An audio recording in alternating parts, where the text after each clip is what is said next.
Will the virtuous Sangha, out of compassion, for the sake of this assembly and all living beings, please chant the wonderful Dharma will to teach and guide us how to end birth and death, leave suffering and attain bliss, and quickly realize non-birth.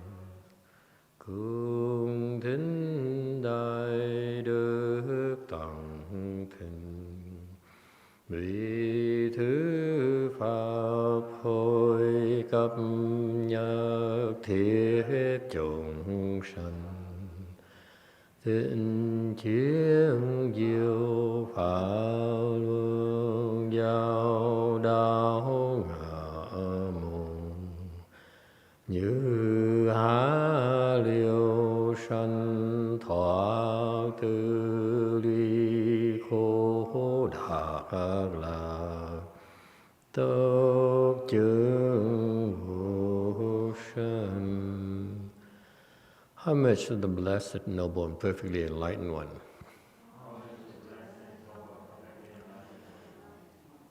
Nam mô Sananto Suchedoye Alahadi San Miao Samputosye.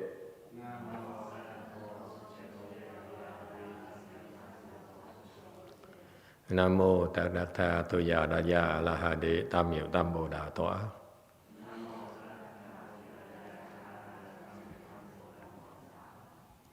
The unsurpassed, profound, subtle, and wonderful Dharma in 100,000 million aeons is difficult to encounter.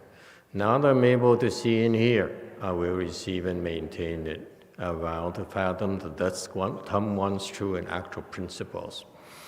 Wu shang sheng sheng wei miao fa bai qian wan jie nan zhao yu wo jian jian wan de shou qu yan jie ru lai che shi yi. O Buddhas and Bodhisattvas, most Venerable Huì Néng, Venerable Shén Huì, Venerable Left-Home people, and all good knowing advisors, Emitofuo. 诸佛菩萨六祖师父上人，各位出家人，各位上居士，阿弥陀佛。Chư Phật Bồ Tát, kính thưa lục tổ, hòa thượng Kiến Hóa, quý thầy cô và quý vị thiện sư thức A Di Đà Phật. Okay, today is the 3rd of January 2021, brand new year, first lecture of the 6th Patriarch Sutra. So, welcome, thank you all for joining us. All right, we are here to discuss the 6th Patriarch Sutra, nearing the end of chapter 8, which is about sudden gradual enlightenment. So here we've been learning only 2 cases so far of how the great master used a certain, shared a certain teaching for us. So I find it very, very fascinating. So far, this second person, second, third, I don't remember, 230. Remember, this guy is Shén Huì. Okay, let me explain to you the current situation. Shén Huì is very smart, very bright, very well read. He has a big mouth. You can argue with him forever, and you will not come out on top. That's for sure, because he knows too much. You know, the problem with erudite people is that they can always come up with excuses to justify their position. And that's what debaters do. It doesn't matter. There's no right and wrong. They just argue and argue and argue and argue. Yes? Okay, so it's a matter of how quickly and how well you can think on your feet, and how you can take advantage of your opponent's weakness. It's no rhyme or reason. It's really, at the end of the day, it's really no right and wrong when you think about it. It's whether you get the other person tongue-tied, that's all. And that's what happens when you argue with a scholarly person.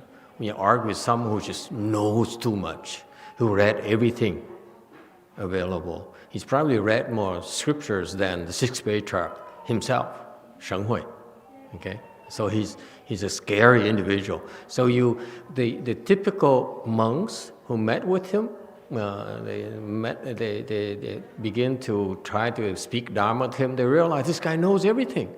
There's nothing he hasn't read yet. See that? So that's why he came, even as a youngster. He's scary already. He came to seek instruction from a high master. Okay? So what did the high master do? So what you have to remember when you go back to the prior slides, it's a long story, a little bit long story, okay? But in the end of the interchange, the first interchange, is that Master Huì Néng basically showed to the Shén Huì that his understanding of the scriptures is very, very shallow. Okay, he understands, he knows the words. Okay, but he can debate all he wants. But he does not really understand what those principles that he read from the scriptures really mean. Pay attention, boys and girls. I mean, you're going to find a lot of erudite people like this coming over. Okay, so to me, it's kind of interesting. You see how the great master would handle this person.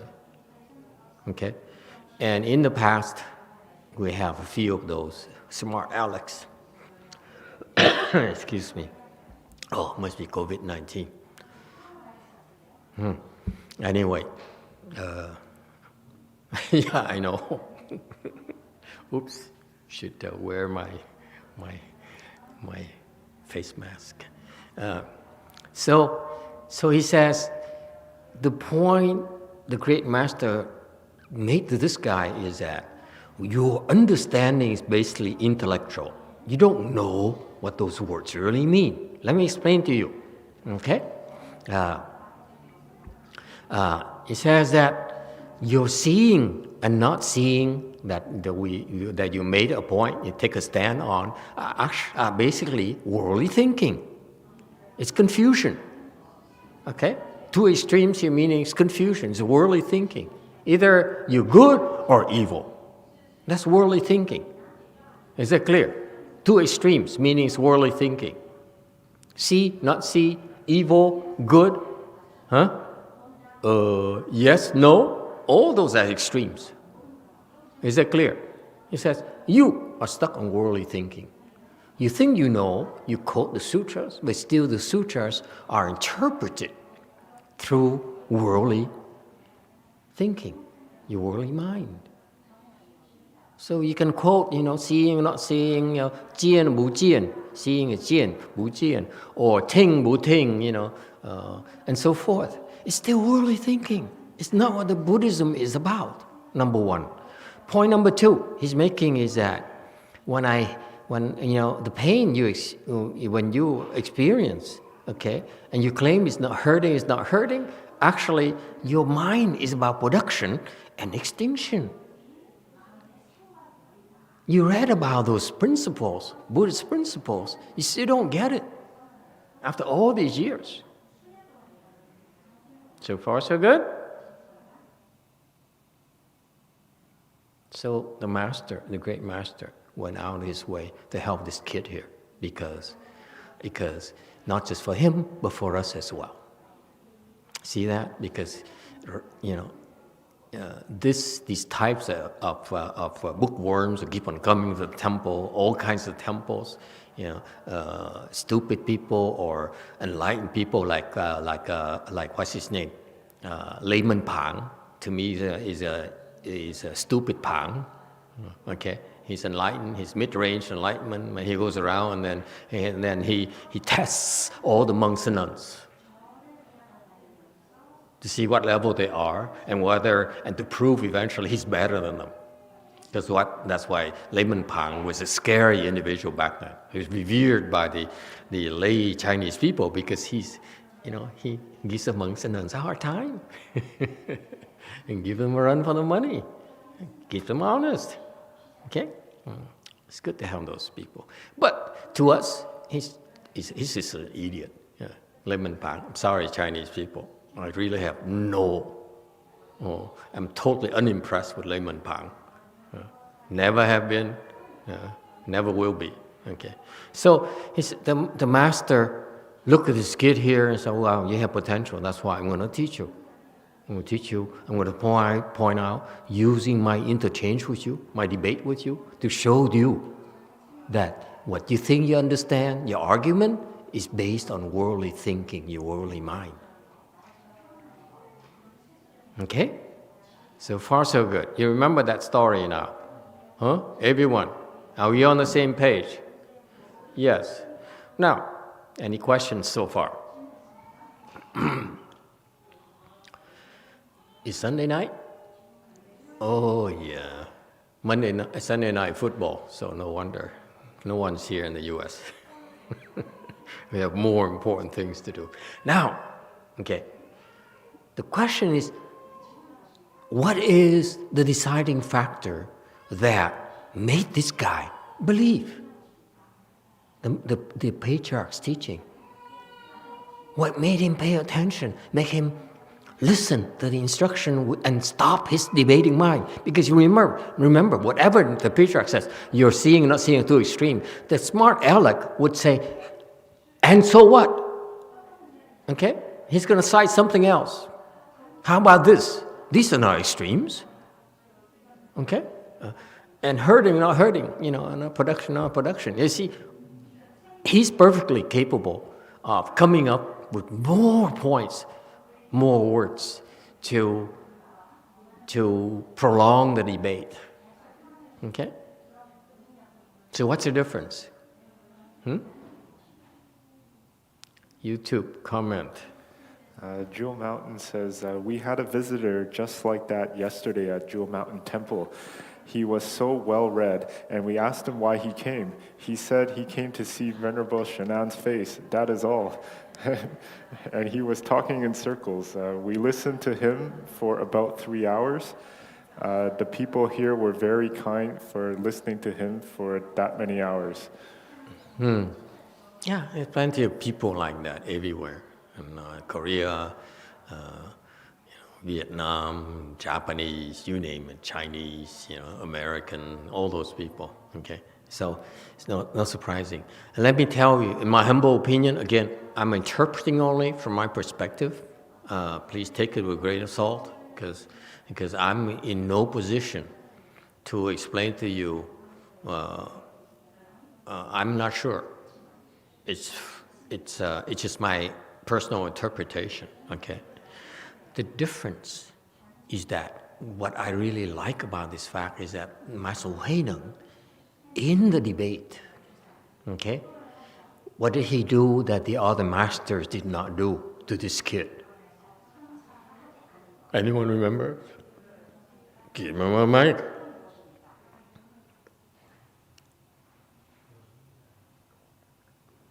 What did he do?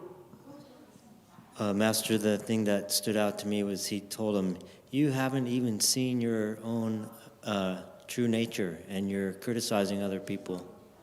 And Okay. I think it was right after that he thanked him. Yeah, okay. Very good. You haven't seen your own nature, and you think you know what you're talking about. Okay, anyone else? What stood out? Of course, you have to be a monk. I'm a monk, so I do have the edge over you. What did he do that the other monks did not dare do to this kid? Huh? Have you thought about that? Huh? Why would this kid all of a sudden say, yes, yes, sir, I hear you. Before he said, but, right? Every time you talk to him, he says, but. But suddenly, he says, the master, yes, YouTube has an answer. Diego says he scolded him instead of praising him. Yeah, scolded him instead of praising him. Very, very good. Anyone else?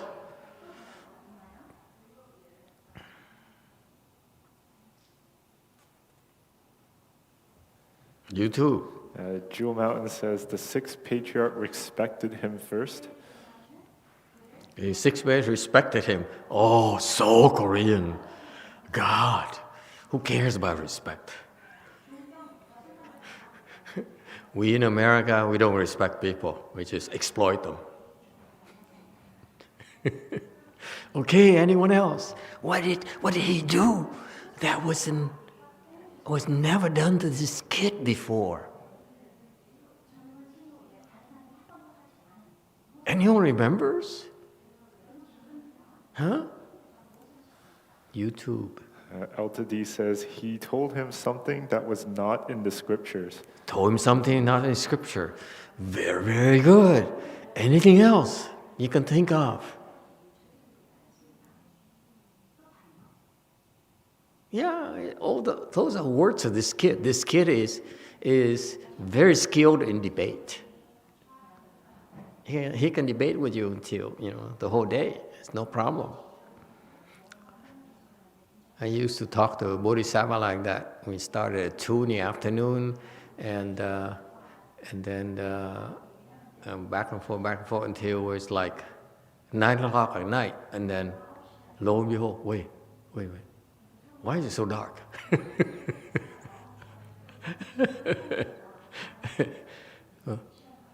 Huh? Cube. Master, what he was saying is that he read too much and he just followed the book, but he don't understand the actual cultivation. Yes, he knows a lot, and he really does not know what cultivation is. Okay, what else? You see? That's why I have to explain to you, and that's why I have to go back and explain to you what we missed. What everyone misses, in my humble opinion. What did he do?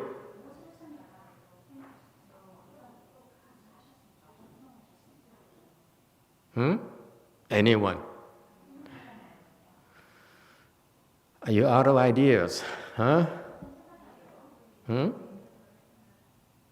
Is that your best you got?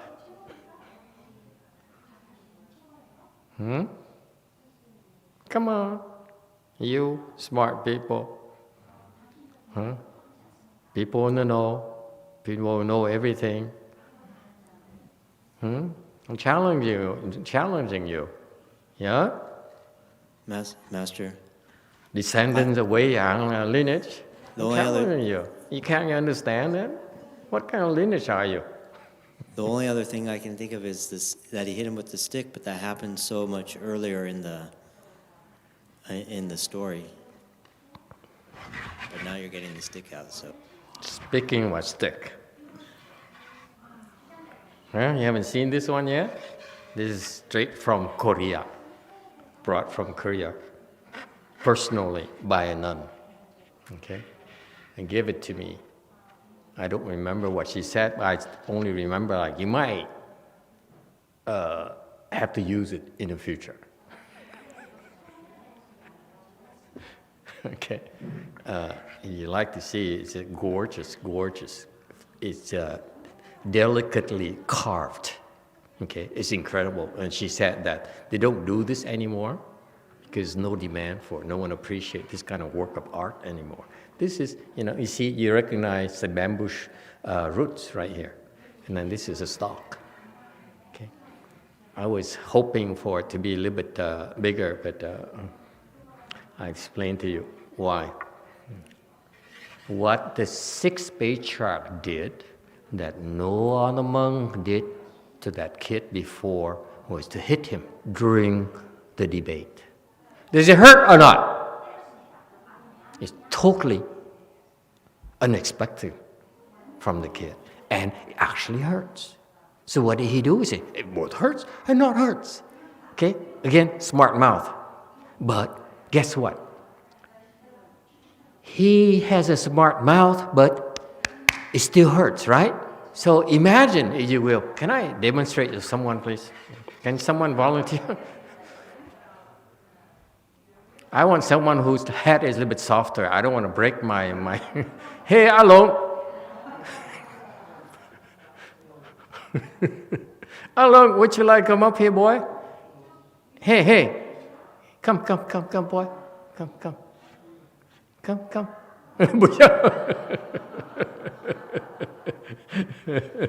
Okay.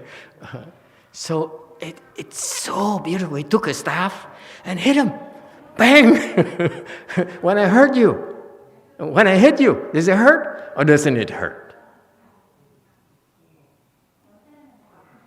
Okay? And it never happened to this kid before during a debate.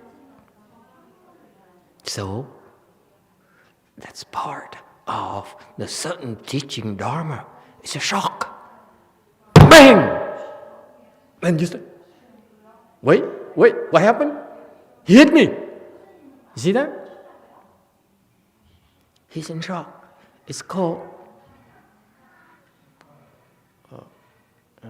shock and awe.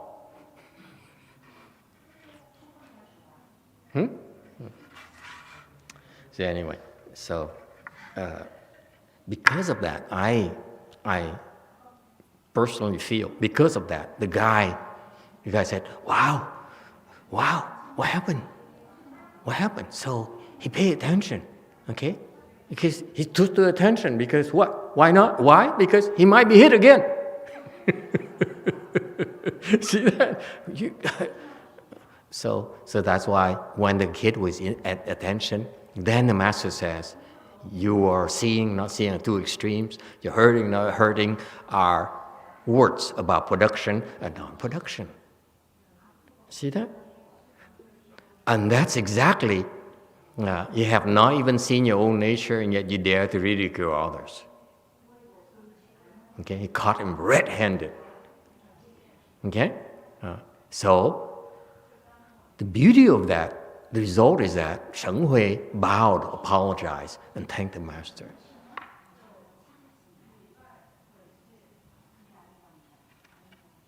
Questions, comments? That's a subtlety of the Chan teaching that people don't understand. Okay? If the patriarch kept on arguing with this guy back and forth, it's useless. It's a waste of time. Okay? But what he did is so clever. He hit, okay, as part of the genius. He hit him as part of the debate. That's why the kid cannot say, hey, that's a debate. It's fair game. Okay, I can't hit an old man. If I were him, I was more daring. I would hit him back and say, what about you? When I hit you, does it hurt or not? But Shén Huì is stupid. I ask you, who would hit him back? I know Peter will, so forget it. Okay, but huh?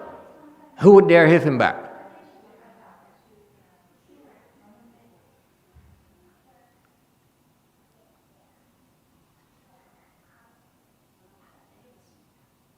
If he didn't dare hit him back, then he had to admit that he is defeated. See that? I argue with you, I debate with you, but I hit you on top of that. What do you do to retaliate, to reciprocate? Would you dare? See that? It's so beautiful. You guys, I know you will appreciate this, but if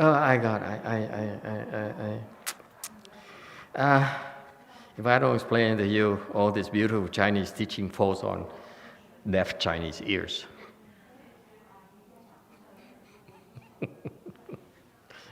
Okay? Isn't that cool? So where are we? So, the hitting is the beginning of the Linji teaching, also of the Weiyang teaching later.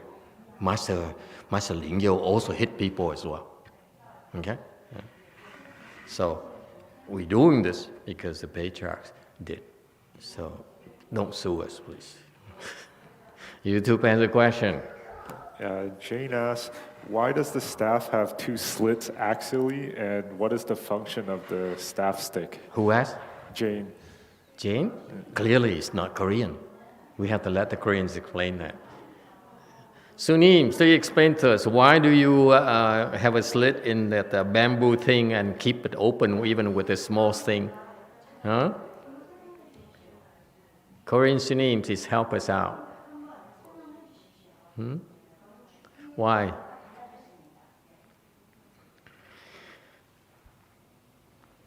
Sanguk Sunim, the very eloquent Sanguk Sunim.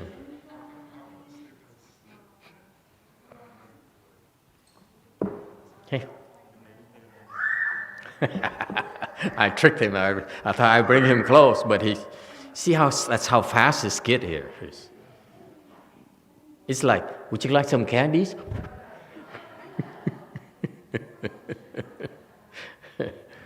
Okay, yes. Why do you have a slit? Oh, actually, it's not hurt, but it sounds loud. So when people fall asleep, we can awaken by the sound. Oh, wake them up because of the noise. Okay. Have you been ever bitten by this? Yeah, we all did. We all have? Yeah. Is that right? You all Sunim, Korean Sunims? Have you all used in? Really? One text Sunim, were you bitten? No. Him too? Oh God. And by a small one though, not by the big one like this, right?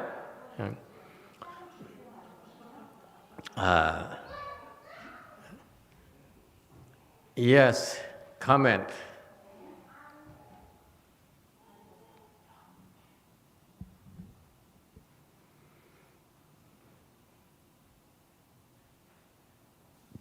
I've also been hit by the stick, Master. Oh. And it makes a really loud clap, like as soon as it hits your shoulder, and it definitely wakes you up. It hurts a little bit too. It hurts a little bit. Yes, if you do it right, it doesn't hurt much. It's just the noise, the loud noise that wakes you up. Okay. Where were you hit? Japan? Zen Center? I was hit at home? Yeah, you better believe it.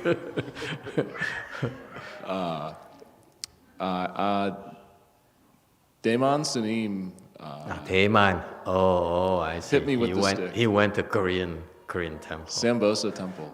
That explains everything. I think he took it easy on me. I see.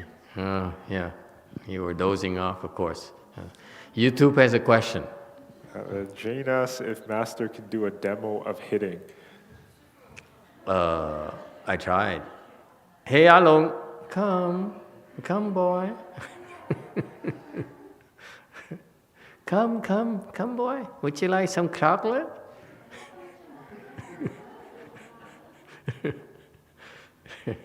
Yes, orange. Use that in Hapkido for training. Sorry? We use that in Hapkido for training. In IKEA? Hapkido, For Korean training. martial art. Hapkido, I thought it was Japanese. Is Korean. Aikido is Japanese. Aikido is I'm sorry. Excuse me, Koreans. So you use that for training too. For what purpose again? You hit it? Okay, so you hit and they go this to block it, right? I see. Okay, how cool. So the point here is sometimes pain is used to do what? To bring you to attention, to cause you to focus. Okay? So if I hit you in the future, it's for that reason. It's nothing personal.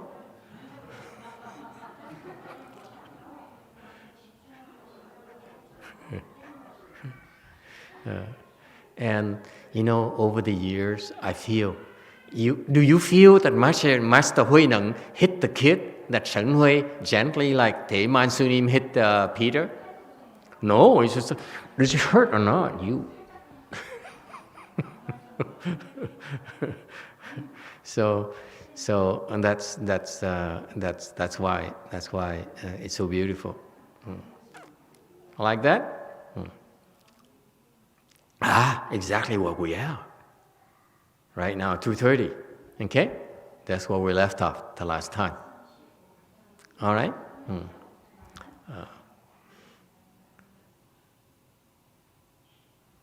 Sutra text.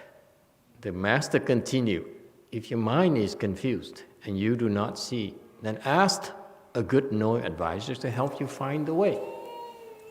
师又曰：汝若心迷不见，问善知识秘路。231. So now the boy is malleable. He's paying attention. He realized that the master has something to tell him he doesn't know. So he stood to attention. So the master says, your mind is confused, okay? And you do not see.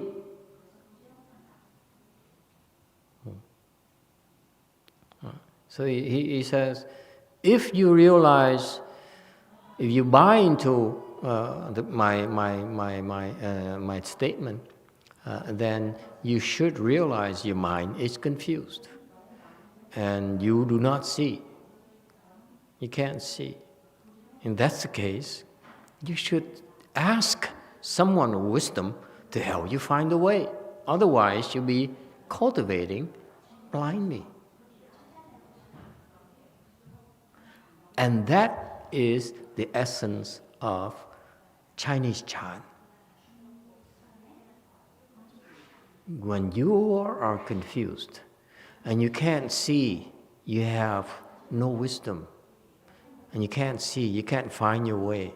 The Chinese chant, as illustrated here, demonstrated here by the great 6th Patriarch, and you find someone who has wisdom, who can see the way, to help guide you, to help you find the way, meaning that he's going to have to guide you, okay? Because that's how the Chinese were trained. And this is so quintessential Chinese chant. It's because I only use the word Chinese chant because I've never learned the Indian chant, so I don't know, okay? So I have to be careful. This came from a Chinese master who said that, and this is actually spells out the actual gives us the details on how the good no advisor was supposed to do. Remember, Venerable Huì Néng, when he was confused and he could not see well, okay, he was lucky to find the 5th Patriarch, and so the 5th Patriarch showed him the way. Okay.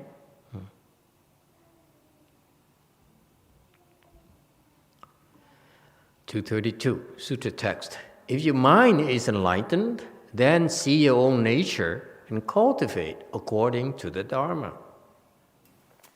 汝若心悟，即自见性，依法修行。She says, first of all, if you're confused, then you need someone to act as a guide, as your teacher for you, okay, to help you see. Because if you keep on trying to see yourself, trying to understand yourself, you won't be able to. Someone has to tell you what you need to do in order to be able to see properly. And who's that person? It's a good no advisor. No idiot, not an idiot, not a scholar. Okay? Scholars are not called good no advisors in our world, our Chan world. They're not. So you see, you have to go find someone who has wisdom, and you have to follow the instructions to see that. Let me ask you, worldly thinking, worldly disciplines, how often do you see this? We always pride ourselves on, we figure it out, yes? You smart, you go to an interview job, interviews, I figure it out. Okay? That's why you get hired. You get hired to figure out what to do. But that's worldly applications. For transcendental wisdom, okay? It's not something that you can possibly figure out intellectually. And that's why you need to go find a good advisor to guide you. Because unless it's someone who has wisdom, whatever he tells you is basically BS. It's basically insanity. It's basically stupidity.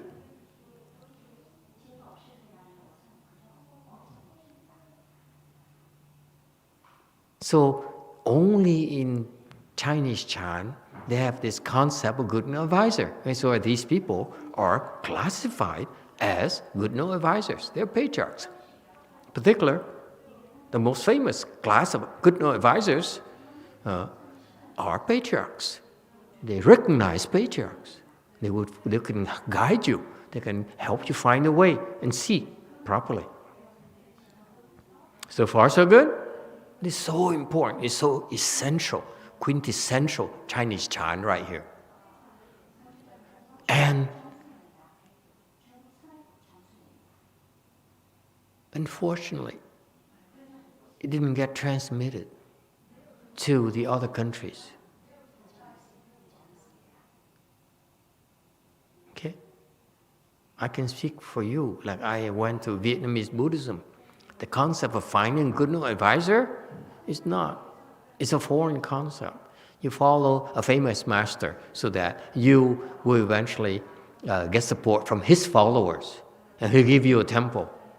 Same thing in Taiwan. I went to Taiwan, all these, the people, they would get into follow a master and demonstrated a loyalty, and they would be given a temple, okay, and another branch temple, because the master is so famous that he keeps on getting a lot of donations and temples offerings, so he needs loyal people, okay? So that's what you do. You're supposed to do. You follow a master, you follow a well-to-do master, and your future is taken care of. Whereas originally, so we lost the original intent of doing this, is to open our wisdom. It's never about temples, never about money, never about followers. All right? So over the years, it got lost because the people don't have enough blessings, okay, and so that's what you see when your mind. So far so good, right? Because that's the thing. If you think that you're confused, forget it. Don't try to figure it out. Keep things simple. That's what the patriarch taught us. So far, so good?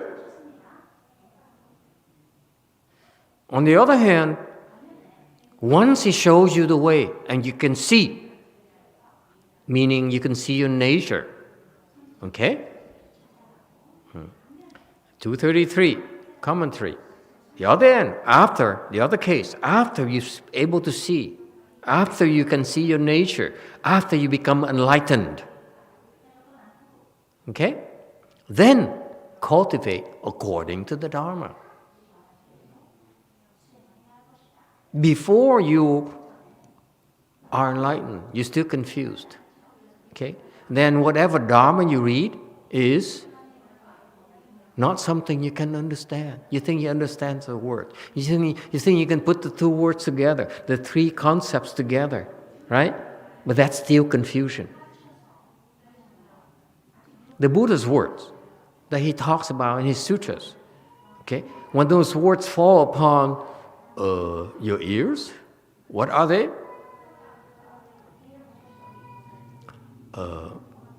They are confused ideas. Would you buy that? You know how sacrilegious it is for me to say that Buddha's words are confusion?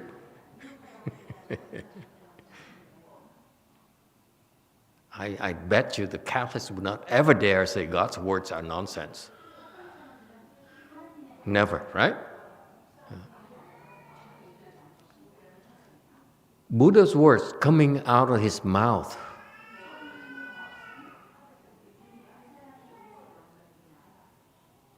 are confused information when it reaches the ears of a confused person. Isn't that fascinating? Only in Buddhism do you find this. It's right here. Right in the sutra. The Patriarch just said. Okay?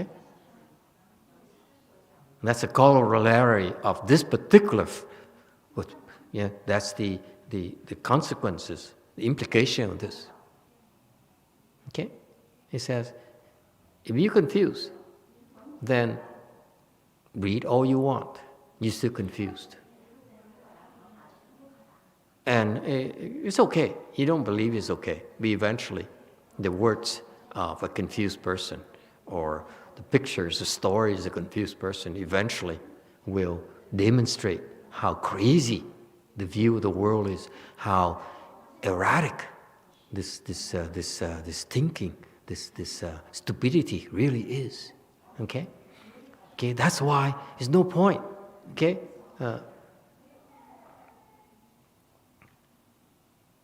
It's not until after you become enlightened, then you're able to understand and follow the instructions of the Buddha in the scriptures. Questions, comments?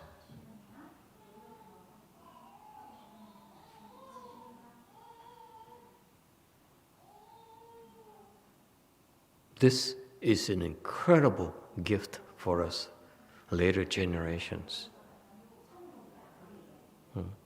And the monks and nuns don't explain this anymore because they are confused. They don't understand this section, how critical this section is. This is why it's called sudden and gradual teaching.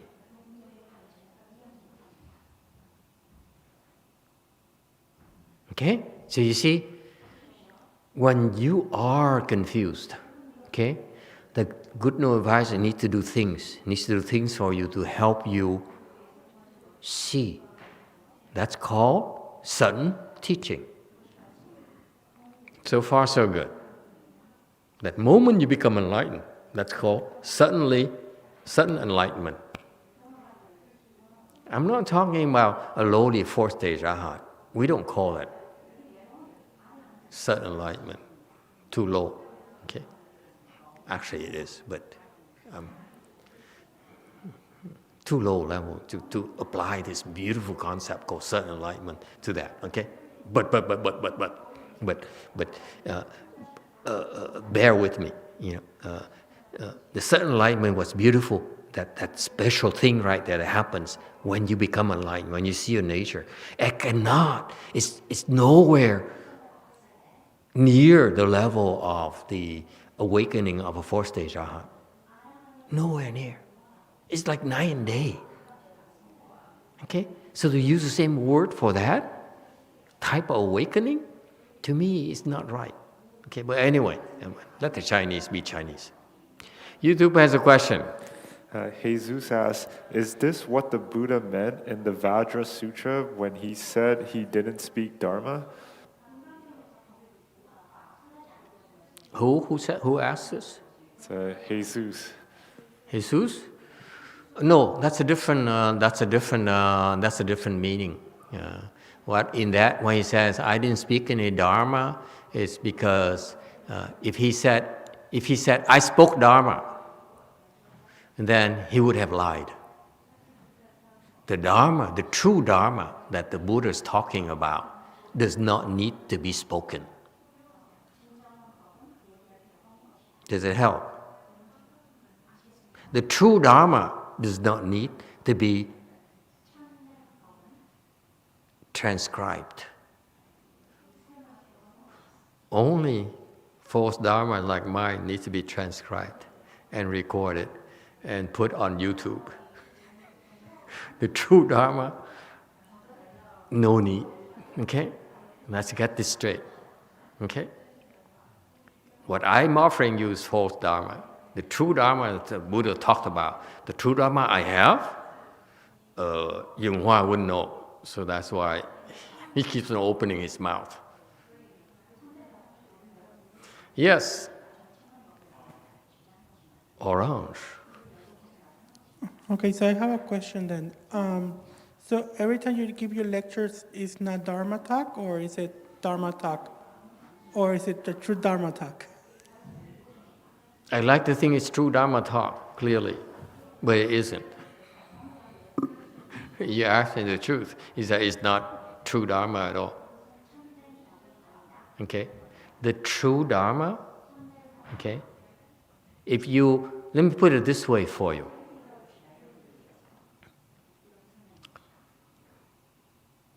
The true Dharma cannot be spoken. So why is a Dharma spoken? Jewel Mountain has a question. Why was it spoken?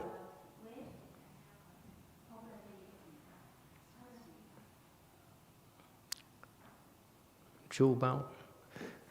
Jewel Mountain's question is, if the good knowing advisor plants seeds to a disciple, he or she can suddenly enlighten later, or not at that spot? Too Korean. Yeah?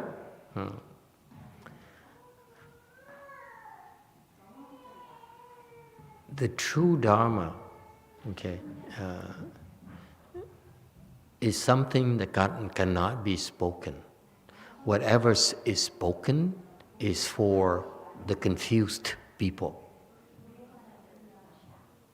If you are not confused, there's nothing to talk about. So by the way, just between us, this is why I always balk when the Chinese, like even Xu Yun, who became enlightened, he said, I broke a cup, and the sound of the cup, breaking, I see the universe open up and stuff like that. I said, say what? Who are you trying to impress? Huh? Who is Layman Páng trying to impress? That he knows better than the monks. Yes, you know better than some monks. It's the monks that he's not better, they're far better than him, don't even bother allowing him to go near him. It's a waste of time, total waste of time to talk this. Layman Páng. Are you kidding me? And by the way, Layman Páng is one of his biggest sponsors. You know what? Supporters is who? You'd never guess. Anyone else? One of the biggest supporters of Layman Páng is actually, I believe, the Prime Minister Bei Xiu, who gave 200 silver taels to Master Ling Yao. Go figure. The true Dharma at Weiyang, okay, he gets 200 silver taels. Layman Páng gets the prime minister go over and listen to him, and invite him to lunch and tea and dinner, and watch, enjoy watching the moon and drink together. Okay.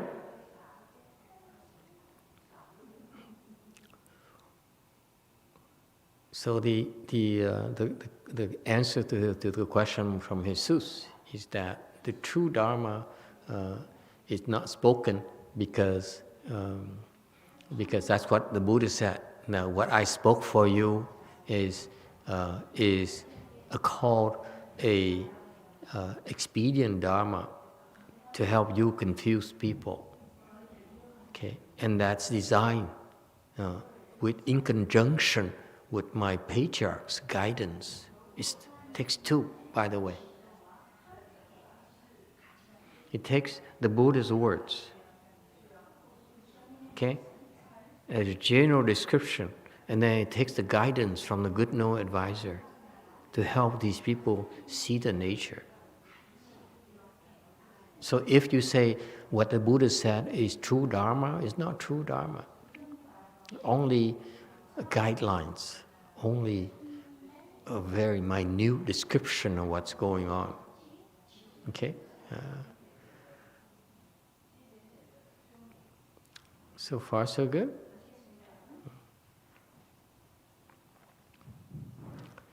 So after your mind is enlightened and you see your nature, okay, then the Dharma that the Buddha spoke and the patriarch spoke will make sense to you in a different way than before. Okay? Then you'll be able to interpret the Dharma properly, and you can follow that to cultivate. But before you become enlightened, whatever Dharma that the Buddha spoke to you, the monks talk to you, okay, tell you, okay, will fall on confused minds. It's the same Dharma, but the interpretation is different. If when your mind is confused, the proper Dharma is twisted. So that's why, do you Sunims and do you monks understand now why the training is so critical? The training is not about reading sutras. The training is not about precepts. You understand?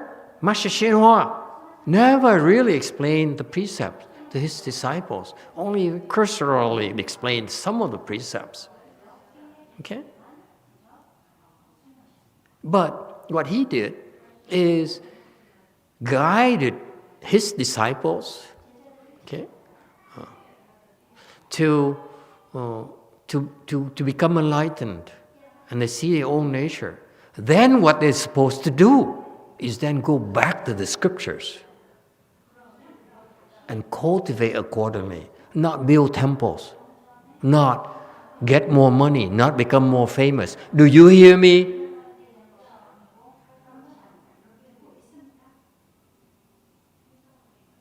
The message is clear.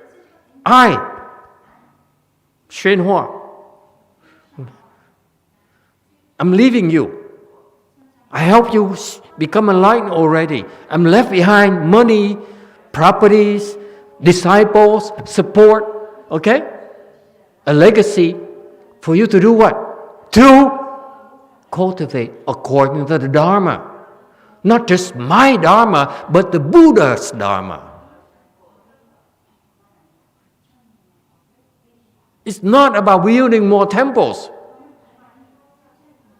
He never said, remember three things he said? He said, education, training, and whatever, translation, whatever. He never said about, build me a bigger temple, get me more money.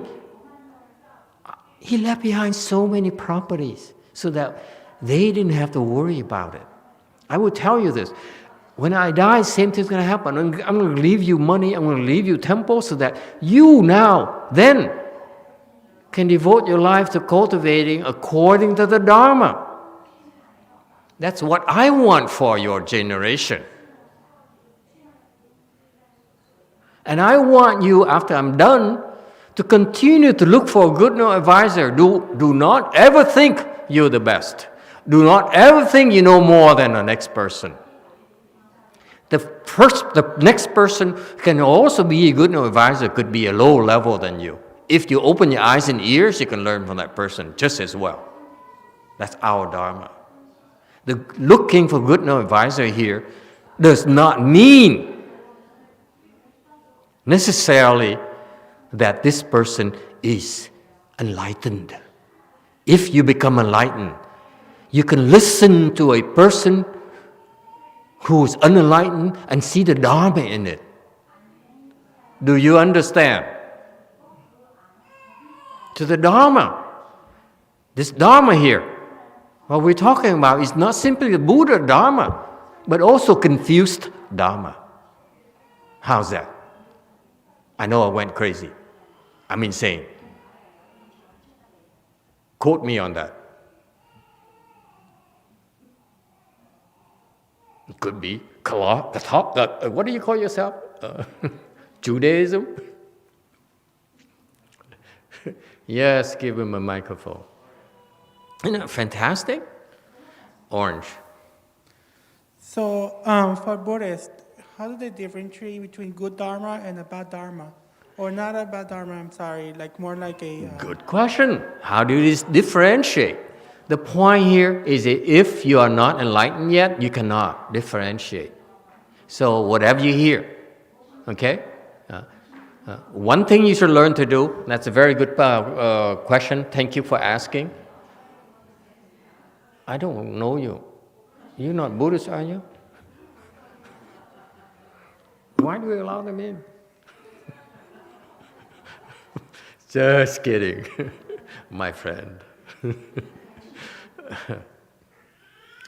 What's beautiful about this is that this is so important. I hope that someday we make a video and more people watch it, because it gets lost. The message gets lost. Okay? Is that when you are confused, when you know you're not enlightened, you still are greedy for money, you still are greedy for food, you still are angry, okay? You're still so stupid, you will not listen, okay? You're so vindictive, you're so poisonous. You go home and you abuse your family, you abuse your husband, who's probably enlightened.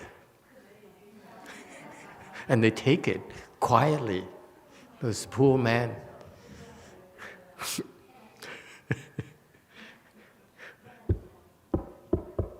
And monks too. We're surrounded by all these nuns who are, all they do is take 2-hour lunches.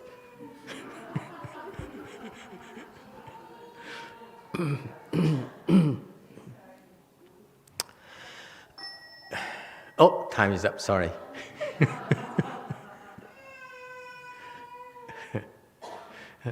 So, what was my point again?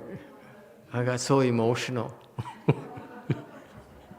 Clearly, I'm so confused. It's so emotional. Okay, that's a proof. Okay, that you're confused. You can't remember what you just said a few seconds ago. That's confusion.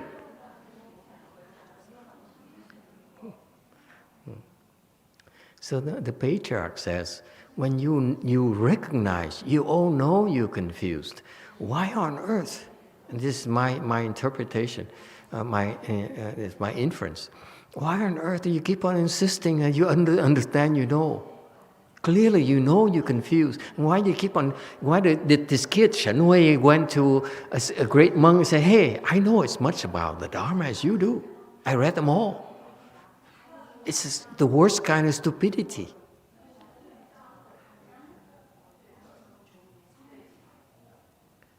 And the same applies to us as well. Just because someone is famous, a monk or a lay person, and has a lot of followers, 74 million people.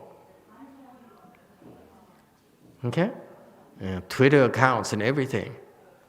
Okay? I detect anger in that statement.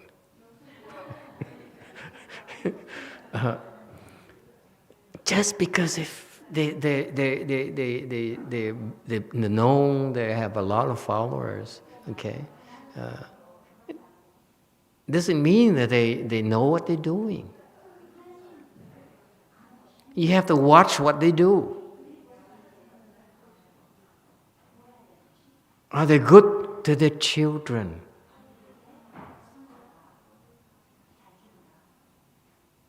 Are they do their children look happy and free?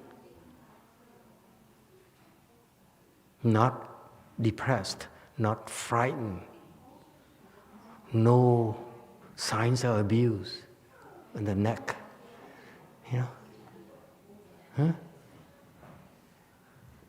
Offer to take them to the bathroom, open the clothes and see any marks.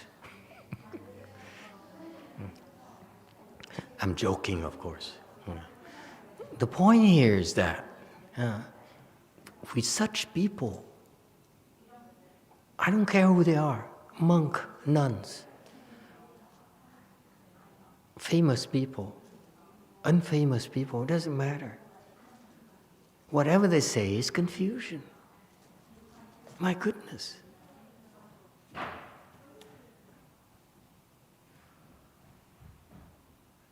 Stop it. Stop wasting time. Look for someone who has wisdom. It shows in their actions.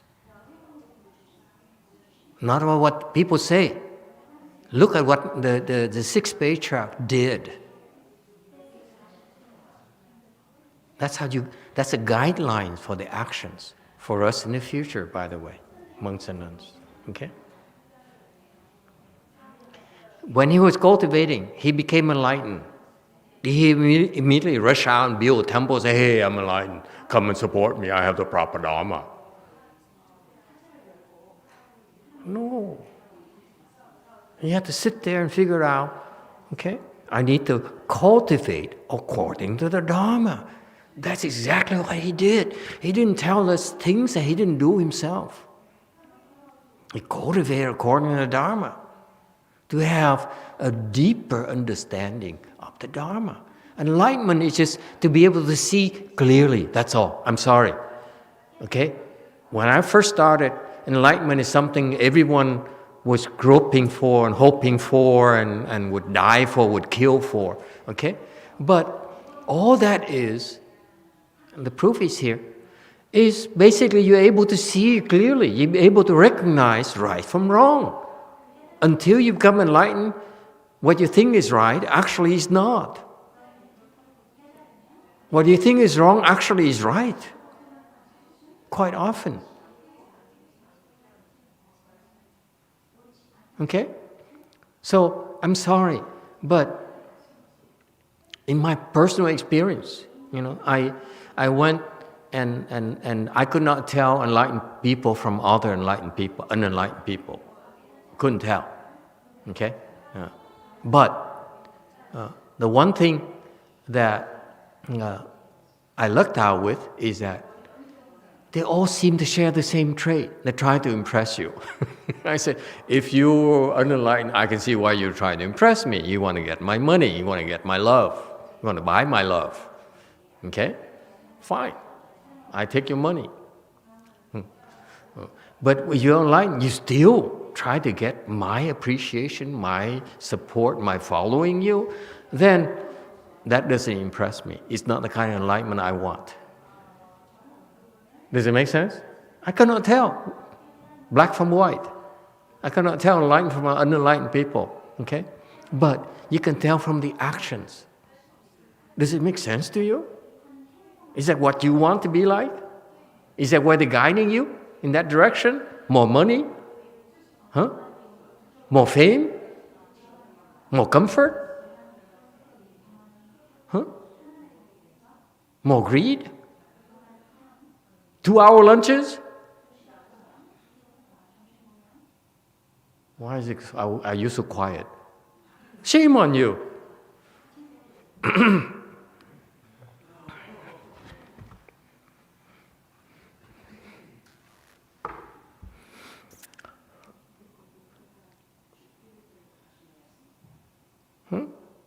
So you can tell, you yourself, you don't need to be enlightened. You can see, look at what the story, this is what we tell you stories about these great beings. The 6th Patriarch, Master Ling Yo, Master Shén Huì, all those things, all those people.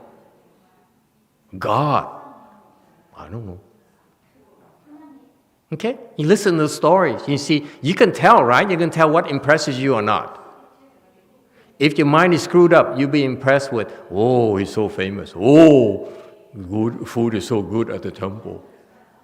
Oh, tickets are so expensive to go to his seminar. Oh, so many hits on online search. He ranks number 1 to number 6. First page of hits. Yes, Cube. Master, quick question. The English seems a little bit confusing to me in the Sutra text. I wonder if it should be slightly adjusted to say, if your mind is enlightened, you will see your own nature, period. Then you should cultivate according to the Dharma. Because currently it says, if your mind is enlightened, then see your own nature. It sounds like after you become enlightened, the next thing you should do is see your own nature. Though it also means that as well. It has a reason why he says that. I can't explain everything to you, Jesus Christ. I mean, excuse me. If I explain everything to you, remember I spent an hour going back to the past already. And then I explained to you, what does it mean, see your nature, and then I cultivate. I had to skip see your nature, and you have to remind me, oh my God, this is not fair. Okay? No, it's fine. I really don't have time to elaborate too much, because everything he says here is so beautiful.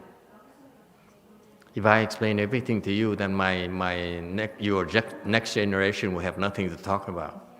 Because I don't want you to think that you know everything. I explained everything to you. There's a lot more that's not explained. Like I had to go back to last week's lecture to explain to you about the violence. Huh? The Chinese wouldn't touch it.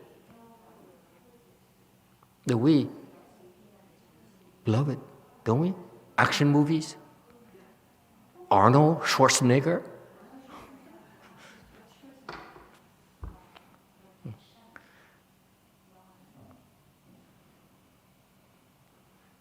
Okay, so but the Chinese, the English is fine.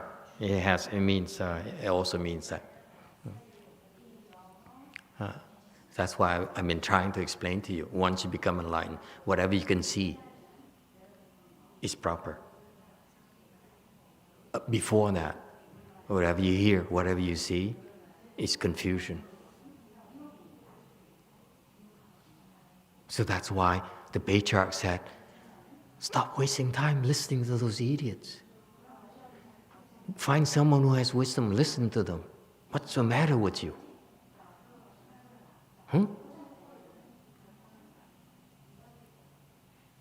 Why isn't it taught? Why isn't it emphasized? Because your teacher is unenlightened. Your teacher is confused. And your teacher needs your support. Needs your adoration. Needs your money. That's when donation box comes. You guys, donation, flashing lights, donation. Huh? Can we do it at least online? Right now, I would like, seriously. And this box here that Jeannie saved for me, this box here, folks, can we do something? Like Nike ads or, and then donation buttons?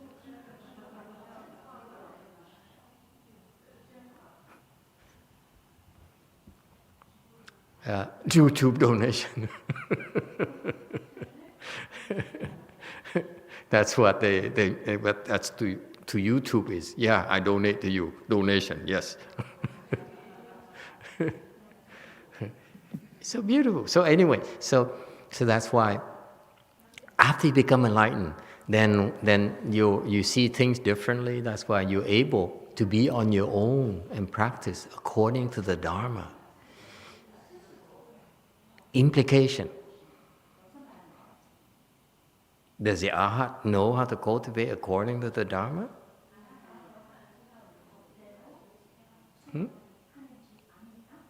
Does she?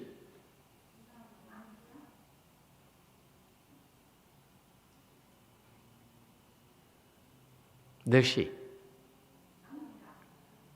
No.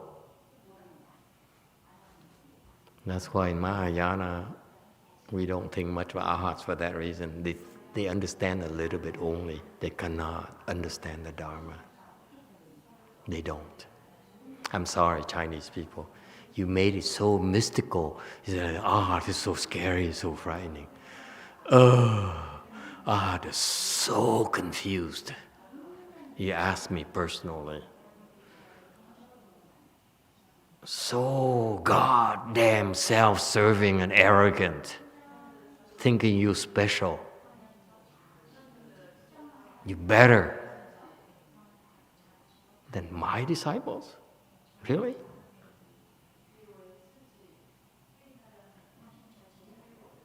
The one I put on top of you? You think you better?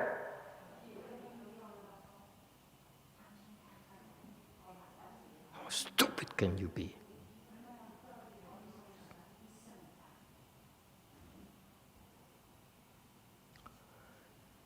Okay, I'm calm now. I'm calm.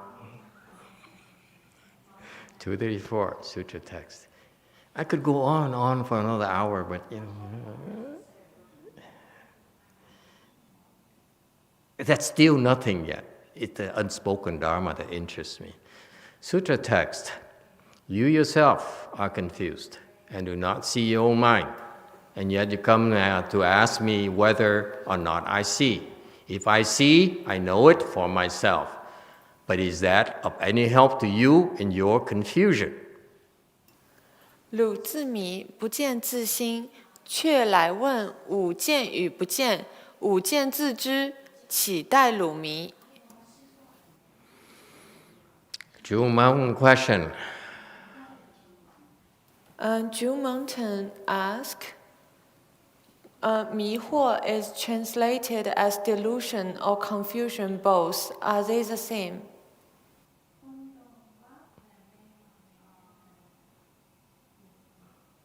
Yeah, for this purpose, it's the same thing.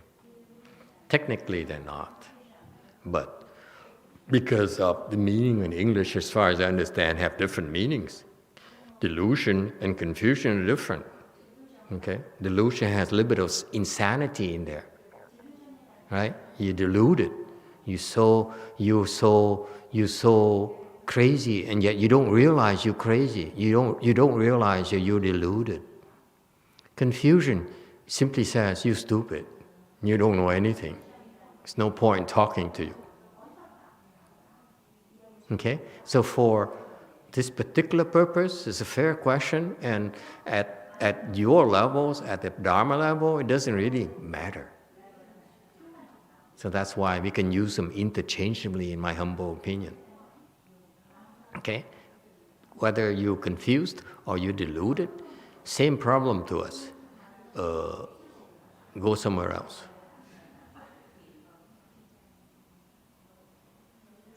Because you're wasting time here. We're very confused, even more confused than you are. Okay. You yourself are confused. Statement. I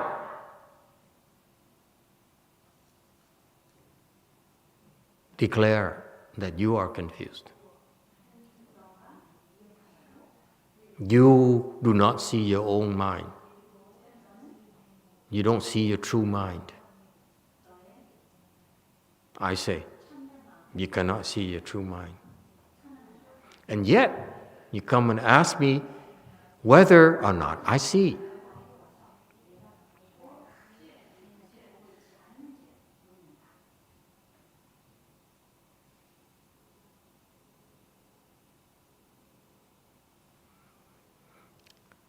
If I see,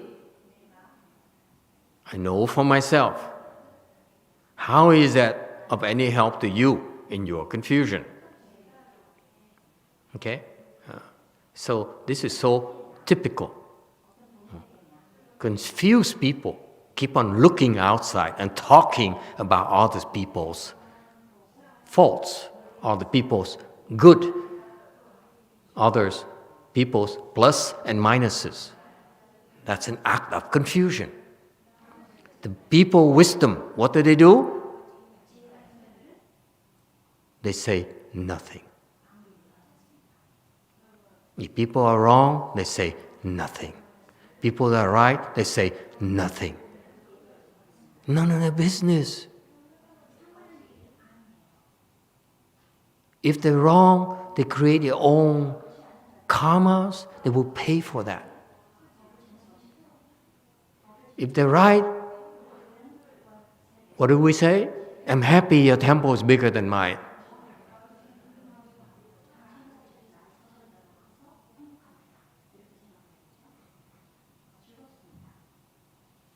Okay, that's called joy.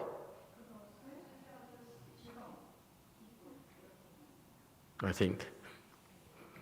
Okay, so he says, you keep on going around asking people, do you see? What do you know? Like that stupid layman Páng, who's unfortunately enlightened and thinks that he's so special. He's enlightened. He thinks he's so special. You are not even enlightened. How dare you think you're special?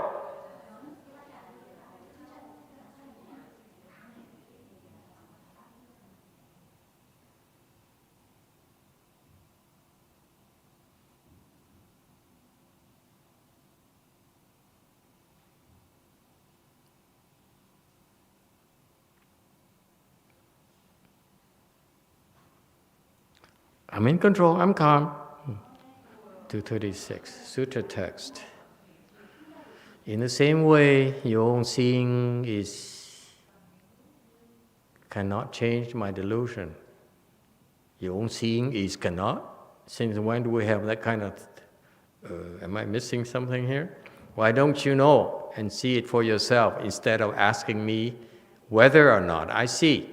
In the same way, your own seeing cannot change my delusion. Take out the is, please. 汝若自见，亦不待吾迷，何不自知自见？乃问吾见与不见？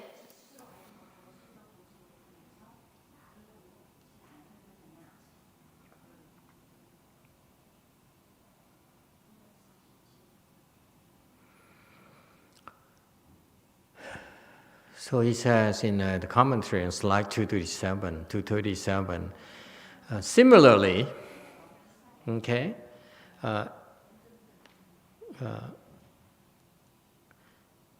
your own seeing cannot change my delusion. Whatever you do is you, benefits you.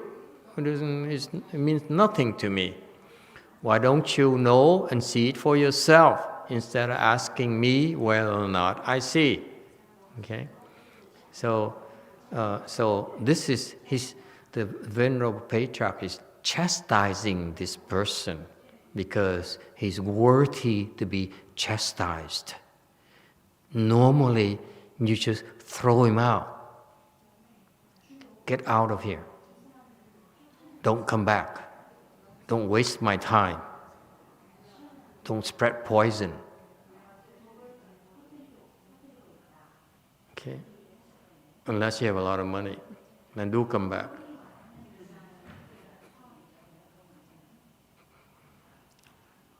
Okay? I mean a lot of money. Loads of money.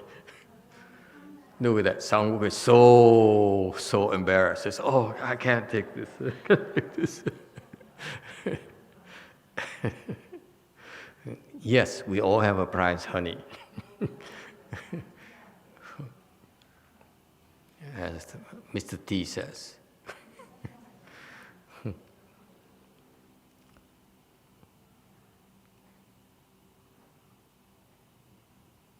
Okay, so he's scolding. The 6th Patriarch is actually scolding this kid.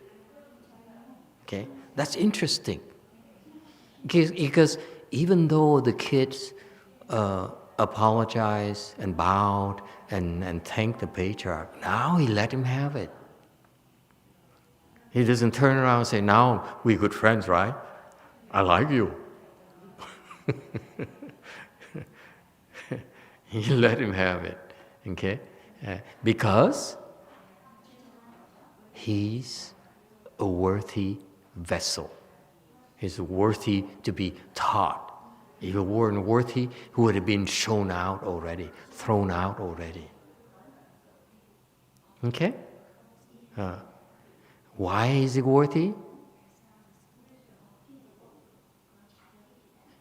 Because when he beat him, did he resent it? No. You understand? There's a lot more going on behind the scenes than you realize.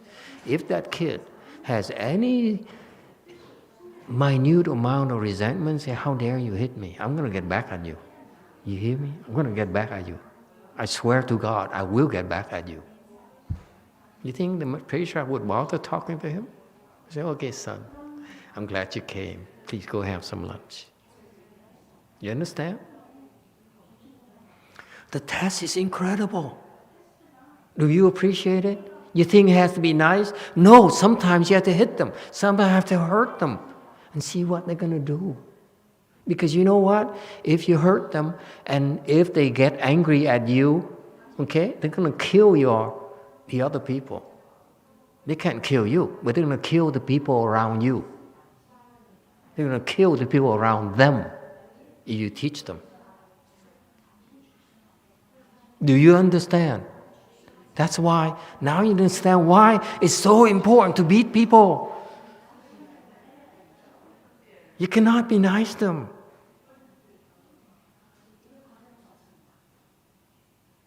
This is not a test. Because when you're wrong, because when you're in pain, when you are suffering, what do?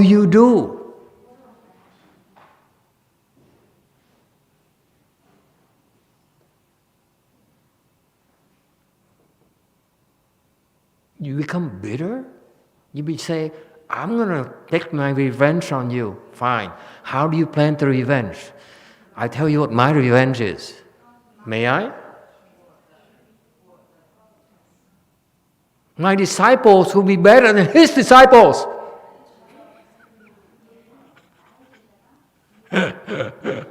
Oh, excuse me. I'm calm. Next. 238.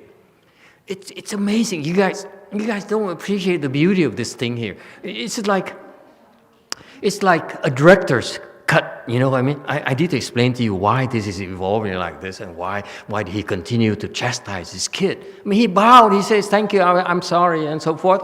No, he let him have it even more. Okay? The iron is hot. Now is the time to strike it. But if this iron here is hot, but it's going to be used for revenge, to harm others, what do you do with the iron? You stick it in Alung's butt.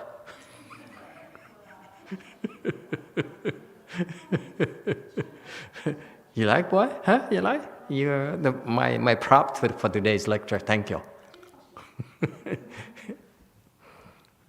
Okay, Sutra Text 238.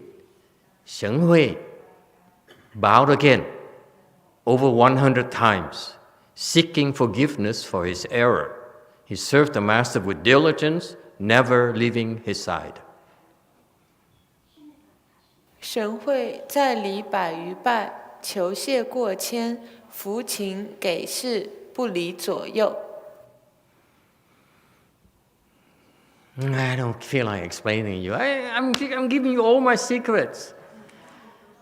Now I can't train my disciples anymore.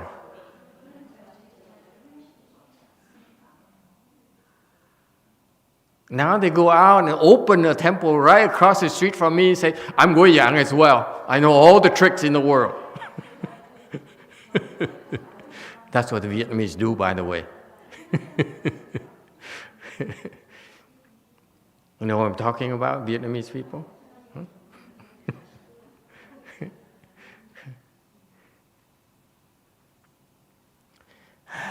Should I explain to you or not? I don't know. Maybe you skip this part. This is my secret.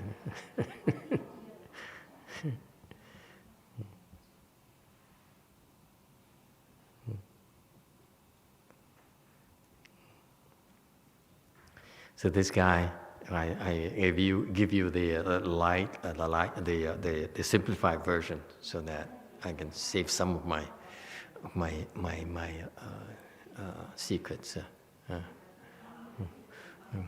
So he bowed again 100 times. 100 times. Why 100 times? Don't you wonder? Why 100 times?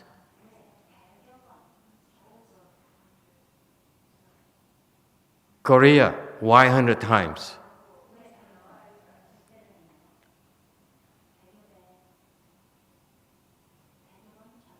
Why 100 times? Anyone? Why 100 times?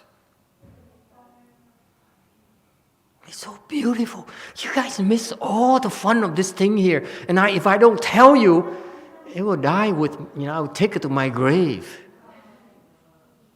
It's so sad. The Chinese don't appreciate this beautiful script.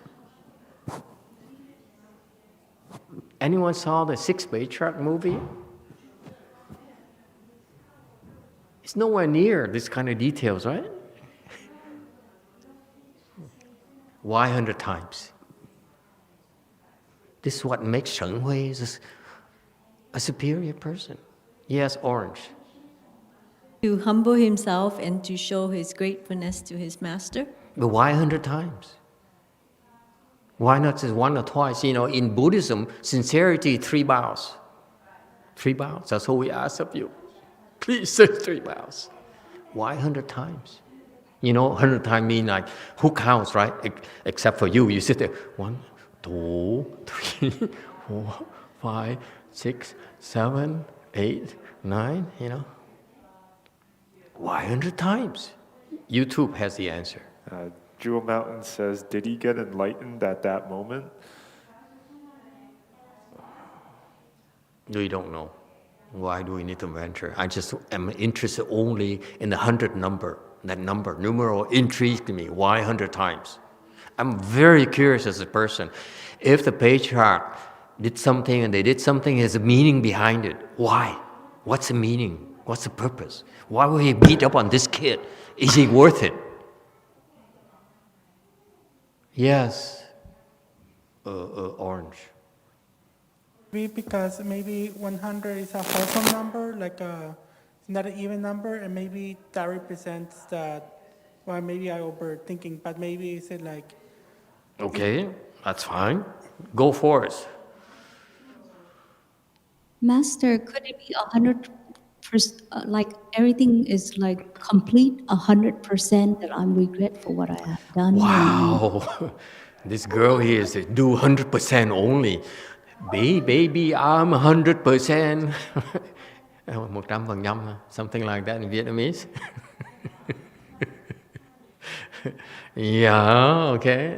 Not quite I'm looking for. YouTube answer. Jesus says it has something to do with the 100 dharmas. 100 dharmas, see this scholarly again. 100 dharmas. I bow you 100, first dharma, second dharma, third dharma. I thank you. Very original. See, that's what happened to these people. They know too much. It's so simple. Why 100 times? That's simple. Who cares about the Dharma? 100 Dharmas, 1,000 Dharmas, 10,000 Dharmas. Yes, YouTube answer. W.Y. Sunim says 100 plus bows is like 108 afflictions, so try to eradicate the 108 afflictions. Have more kimchis. Cube.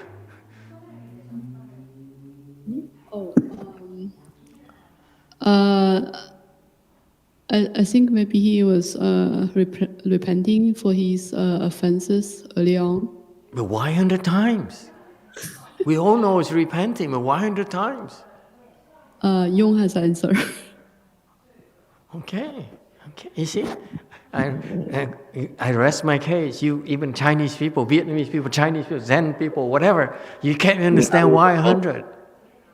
Yeah, my wife, yes, is as we have 6 senses in our body, and we want to repent, and in 3 times the period, the past, the present, and the future, and then 4 directions. Yeah. We multiply up, so it's 108.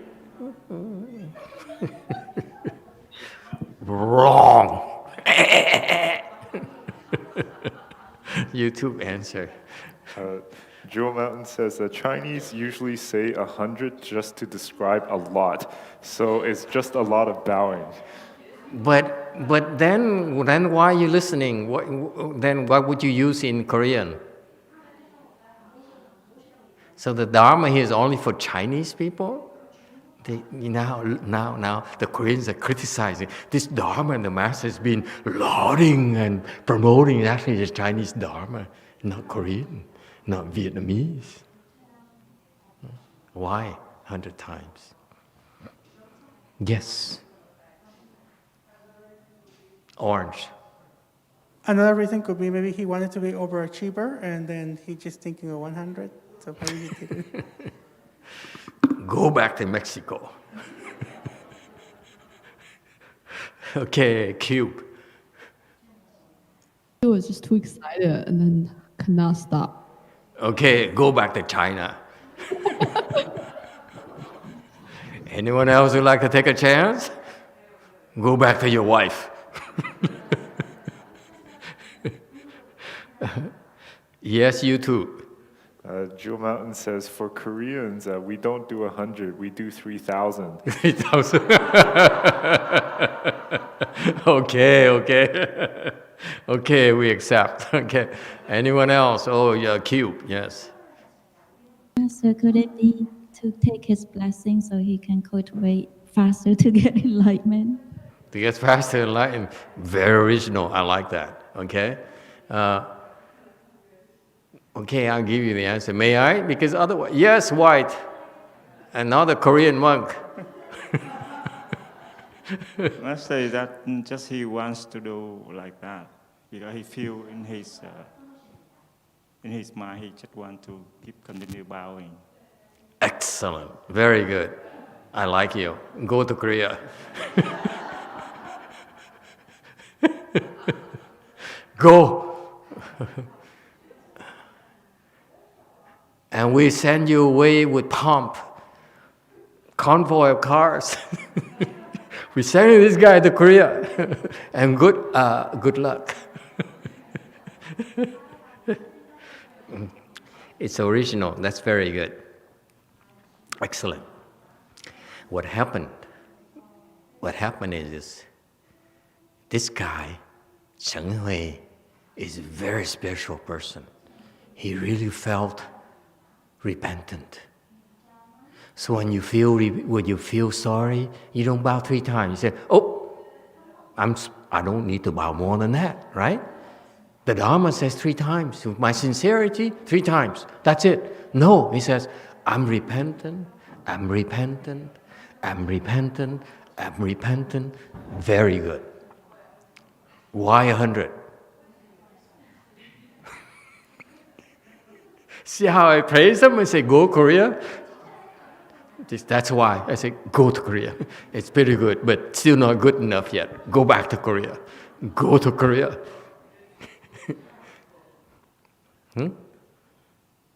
Why 100? You cannot explain this. How are you going to have a debate with the scholars who come in and say, you Buddhists are crazy. You can't even explain the number 100 to me, and you think you understand sutras? Huh? One simple number, 100. Why can't you explain it to me?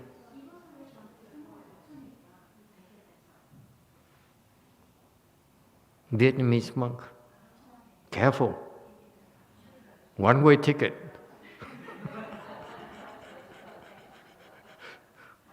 Why 100? You see, people say, oh, I understand the principles. I understand how beautiful the Dharma is. Oh, baloney. And you cannot explain to me why 100. What kind of Dharma are you teaching? I ask you. You Weiyang people, you Weiyang patriarch, you Weiyang teachers, why 100?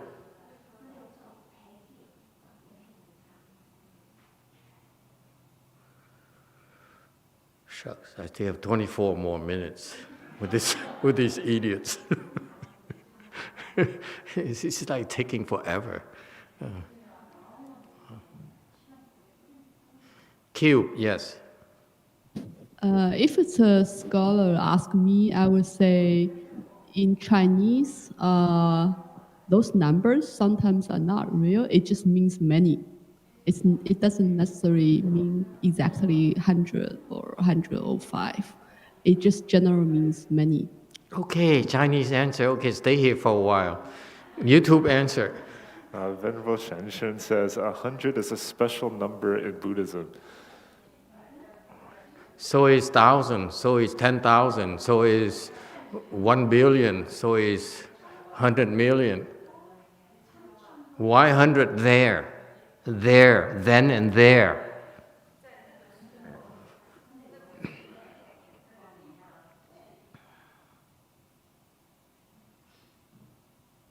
Hey, hungry lady, why 100?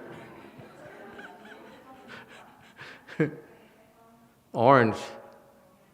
She's very hungry, you know that. She has 4 more days for her fast, and she's going crazy. What are you craving for? Huh? What are you craving for? She has no more craving. She's dying.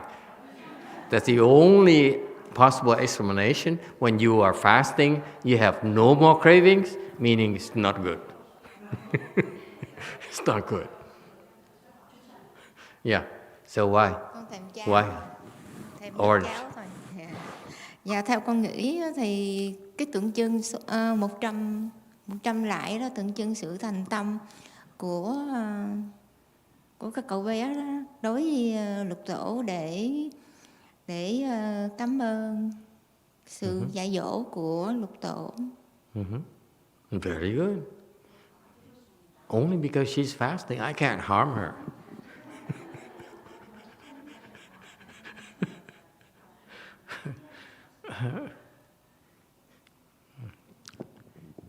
Okay. Remember, this when we first started the lecture, go ahead, Q. Emitofuo, I take another shot, Master. Yeah, right. 10 perfection and 10 of 10, so it should be 100. Should we what? Why so fast? I'm not ready for that. 10 is a perfection number, and 10 of 10 should be 100.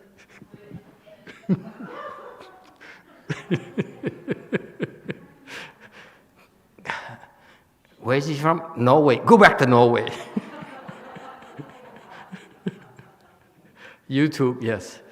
Jewel Mountain says the patriarch didn't stop until he did 100 times, so he just kept on bowing until the patriarch started talking again. Okay, now this person is desperate. They use humor. And who is this person? Do we know this person? No, it's a Venerable Shenan, but I just blacklist her.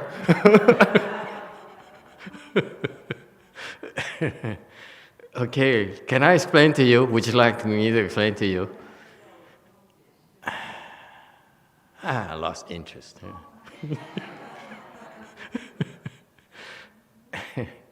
It's so beautiful. So the patriarch taught him, right? You should go seek a good advisor and then open your eyes and so forth. And why you keep on asking and debating with others? So what happened is that he chastised this kid in front of everyone. Notice that. First he says, "You're confused." He says, "You're confused. You don't know what you're doing. You don't know what you're talking about." Okay? Okay?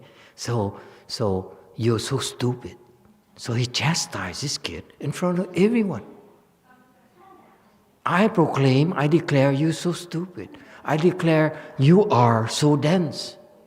You don't know what you're talking about. This is a public attack, verbal attack of this kid, right? He's abusing this kid in front of everyone.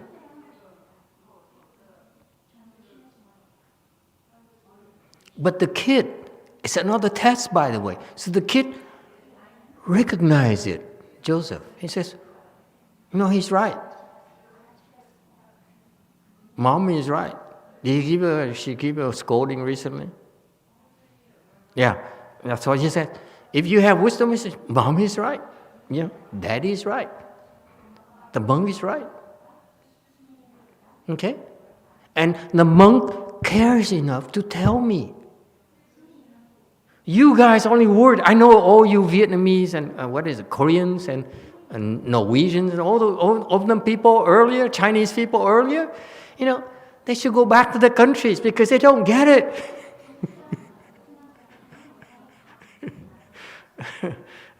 You are so worried about right and wrong. The kid here is better than you. That's why, if you're so worried about right and wrong and you're right and so forth, and then you should go back to your country for that reason, where you belong. Here we are, this kid recognized that the patriarch is doing him a favor by scolding him. Didn't have to scold him. You remember? I said that, he could have said, "You're right. It's so nice to have you. Go have some lunch. Huh? Have some donuts. We bought some donuts from Danville. Please try some donuts." I mean it. Hey. Guaranteed. You were here for lunch. Do you have donuts left? Do you have any donuts left? One left? Okay, cut it in 4. It's all the way from Danville, California. Please try it. Okay, goodbye. So isn't it funny? He says, he could have said, "Oh, it's so nice to have you," or 6th Patriarch, 5th Patriarch to 6th Patriarch. "Oh, shut up, go back and work." Right? No, he said, "I'm going to scold." He scolded this guy in front of everyone. You think that this 6th Patriarch likes scolding people? He gets his rocks off scolding people? No. It's tiring for an old man to scold people. It's tiring to be angry. So the kid appreciated that. And he knew he was wrong. 2 things, appreciation and wrong. That's why he bowed and bowed and bowed and bowed and bowed. Can you see that? And bowed. The 100 is not 100. You Chinese people are so wrong. It's not 100. It's like no one can keep track of how many. Got you. Chinese people think they're so smart. 100 is a special number. Oh, it's a 10, 100, 1,000, 10,000.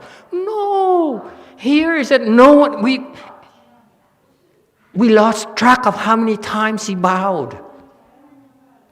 Is that clear? 100 times is just, no one counts except for you sick people.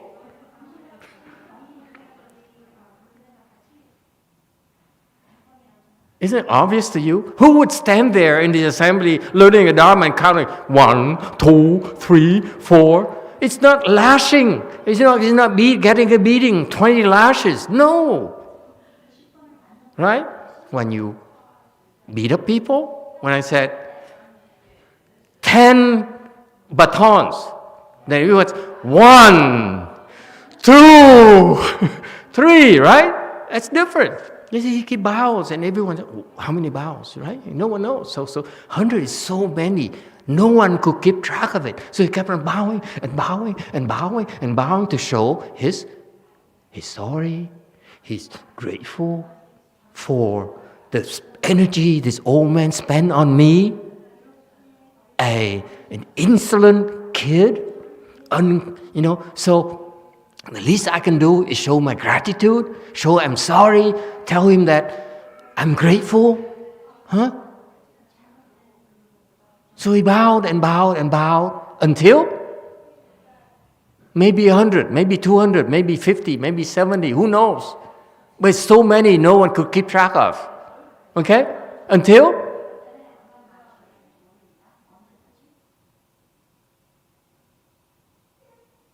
Patriarch sent him a signal and said, oh, that's enough, boy. Stop wasting my time.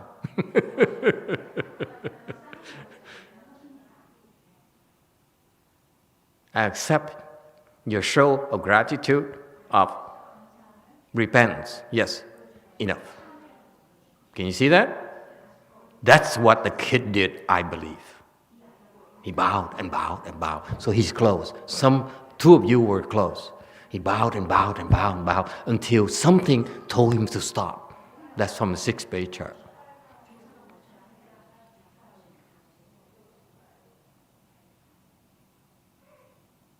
No more anger. From the Patriarch. How stupid can you be? He repented because the Patriarch show him his anger. If my seeing, what does it have to do with you? Why? How can you spend your life doing this and you continue to do this the rest of your life? And you think you're smart? You think you're special? That's tiring. The anger energy is there. And when the Patriarch says, okay, I forgive you, stop. Get it? You like that my version of the story, Master YongHua's version of the 6th Patriarch movie? That's why 100. You see, that one number right there encapsulates the relationship between those two superior individuals. They connected. That's why after that, he served the Master with diligence, never leaving his side. The gratitude continues. Not just then, it's every day.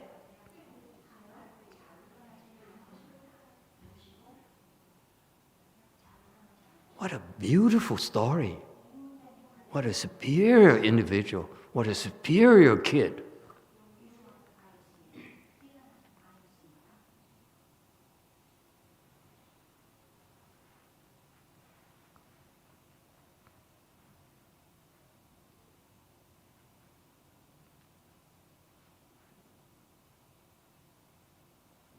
And when he says, serve the Master with diligence, what does it mean? It means he washes his clothes, brings him teas, yes? Massage his feet at night, Huh? Attended to him? Yes? Back then, it's not like he says, now I am COO of temple matters. I'm the attendant of masters. I'm number 2. No, it's a private thing. He served the master's needs. Okay? Just like before we appear on videos, we need makeup. Who's going to do it for us? Comb our hair? Straighten our clothes? He took care of those things. That's called serving. No one knows. So how do we describe it nowadays? He slaved for him. The Chinese is very polite. He says serve. He slaved for him.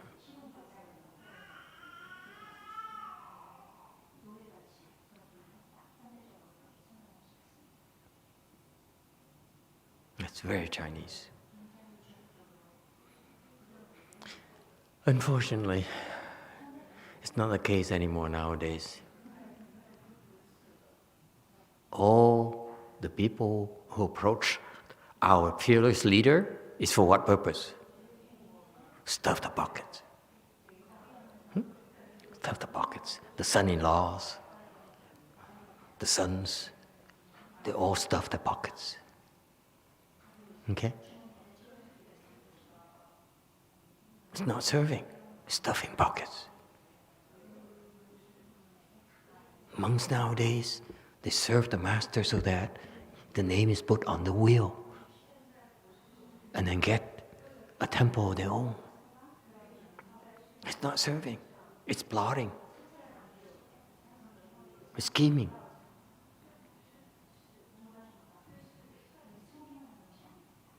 I gotta stand next to master, go with master, so I'm important. You have to do things for me now. I can make demands of you now. Can I have this? Can I have that? That's not serving. That's leeching.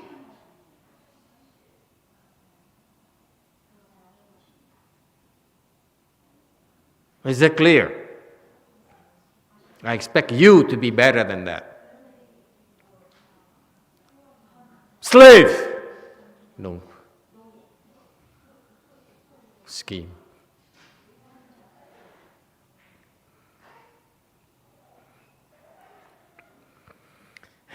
Samvuk is so unhappy, so disappointed. I see right through you. Just kidding. Okay, any questions? Is that it? Oh, that's it. That's the story about this kid. And the nice thing about it is what? Didn't even say whether he became enlightened or not. Somebody asked a real stupid question earlier. Did he become enlightened? So you come and serve the master, and they say, I serve the master. I'm supposed to become enlightened. Otherwise, why should I serve the master? So American. Right? That person, who is that person? Anyone remembers? Who was that? That was Jewel Mountain. Jewel Mountain? Stay in Korea.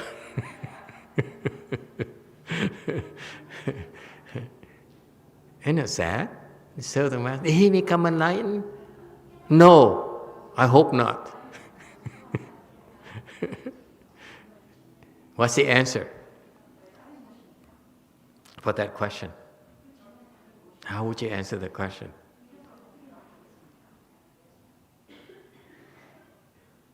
No, of course not. What do you think? Serving is enough for enlightenment? No way.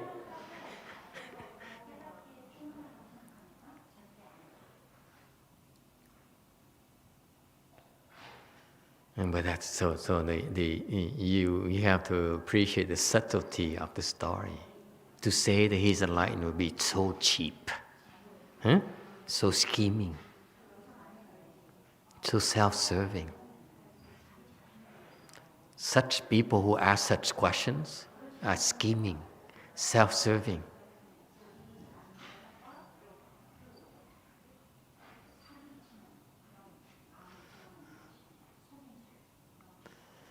Okay, are we almost done here? It looks like we're almost at the end of this. Comment, you two. Let Go says, he served the master because he was enlightened, not serving for enlightenment.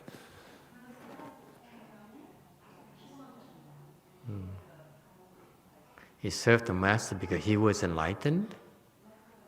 How do you know? Let go. How do you know he's enlightened? When you say something like that, how do you know he's enlightened? How do you know he wasn't scheming? You probably heard the story of Master Huì Néng give him gold to Xing Chang. Remember that guy? That assassin? He had gold with him. So if you serve him, eventually you can figure out where he keeps his gold. No? You guys are not that evil? How do you know? It could be after the gold.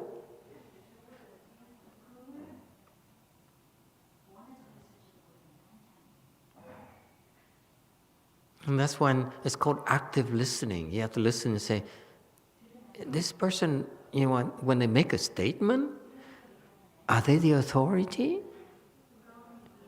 Huh? Be careful, folks. When you speak Dharma, it's okay to talk among friends and say, I like this, I like that, and so forth, and joke around. But you cannot make statements about this unless you have facts, unless you really know. And no one's going to ask you to prove that you know. But you yourself, you shouldn't speak these things unless you know.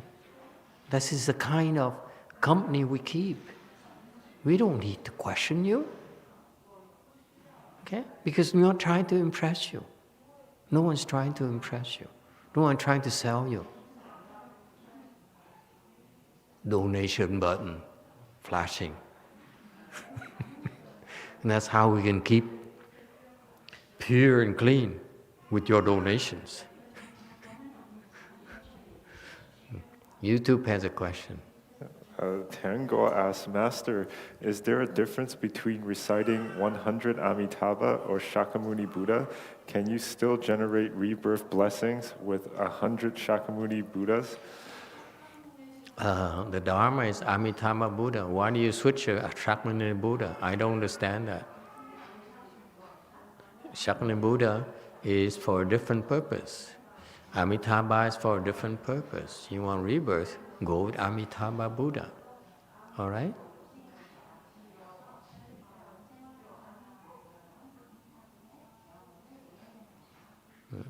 You can make a case where it's the same Buddha anyway. It's true. But the use is different. The same substance, but the use is different. Okay? All right, we stop here tonight, and 2:40, we'll pick it up from for next time. How many more of these slides do we have?